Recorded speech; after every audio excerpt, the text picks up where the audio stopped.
बुरहानपुर के पिपराना गांव में झोपड़ी और जर्जर भवन में चल रहा स्कूल। बच्चों की जान खतरे में है।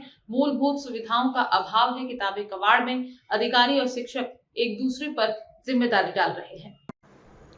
बुरहानपुर जिले के आदिवासी बाहुल्य धुलकोट क्षेत्र के पिपराना गांव में शिक्षा की तस्वीरें डराने वाली हैं, जहां प्राथमिक और माध्यमिक शाला जर्जर भवन और झोपड़ी में चल रही कक्षा 1 से 5 तक के मासूम बच्चे झोपड़ी में बैठकर पढ़ने को मजबूर हैं, तो वहीं कक्षा 6 से 8 तक की पढ़ाई एक टूटते हुए भवन में हो रही है। मूलभूत सुविधाएं तो दूर, यहाँ पीने के पानी के लिए व्यवस्था तक नहीं है। बच्चों को मिलने वाली किताबें तक कबाड़ में पड़ी हैं, जिन्हें बारिश कभी भी बहा सकती है। अतिरिक्त पक्के कमरे में ग्रामीणों ने सामान भर रखा है। शिक्षक कम हैं और जो हैं वो खुद सिस्टम की खामियों को लेकर सवाल उठा रहे हैं। जिला शिक्षा अधिकारी और डीपीसी एक दूसरे को जिम्मेदार ठहरा रहे हैं, लेकिन हालात जस के तस हैं। सर देखिए, हम लोग ने है ना पहले ऑफिस में बोल चुके हैं और ये वाली बिल्डिंग तो टूटने का आदेश भी आ चुका है। 2 साल से इसकी फोटो भी भेजी जा रही है।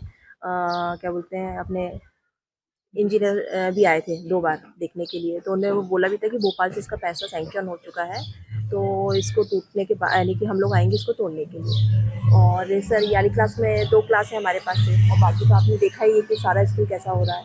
तो हम लोग जी हाँ, हमने ऊपर लिख के भेज चुके हैं। अब ऊपर से जो कार्रवाई हो तो उसके बाद ही हम कुछ करेंगे। तामेश्वरी दावरे। वो क्या है सर, इसको तोड़ने का है ना, फिर अभी उसी में बैठा रहे बच्चों को। हाँ सर।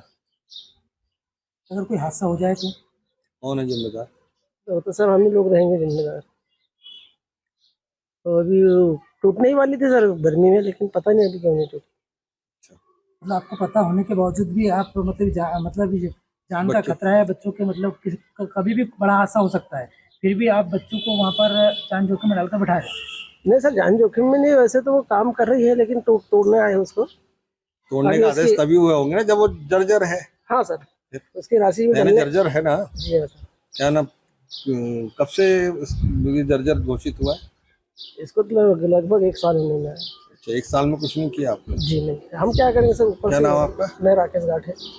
जर्जर भवन से संबंधित जो भी मांग वगैरह है वो बीआरसी डीपीसी के माध्यम से शासन को जाती है, और जर्जर भवन यदि है तो वहाँ पर संचालित कक्षाएं नहीं होनी चाहिए, ऐसे निर्देश पूर्व में ही प्रसारित किए जा चुके हैं। यदि उसके बावजूद भी स्वच्छता जर्जर भवन में लग रही है तो उसको यथाशीघ्र सुरक्षित स्थान पर। देखिए, जर्जर भवन में कक्षाएं न लगाने के विगत हम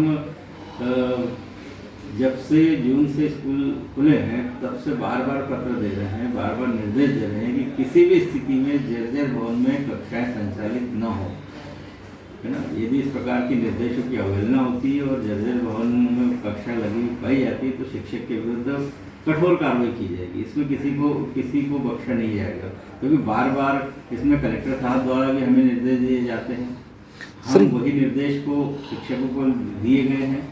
यहाँ भी सर 1 से 6 तक जो है एक ही शिक्षिका के भरोसे चल रही है। पिपराना में यदि इस प्रकार से कोई ग्रामीणों को अतिक्रमण है तो स्वच्छता प्रधान को वरिष्ठ कार्यालय को अवगत कराते हुए उससे दूर कराने के प्रयास करना चाहिए। केवल पत्र देने से कार्रवाई पर्याप्त नहीं होती। उस पर यदि कोई कार्रवाई नहीं हुई है तो संबंधित वरिष्ठ अधिकारियों को इसके बारे में अवगत कराना चाहिए और अतिक्रमण को शीघ्र हटाना चाहिए।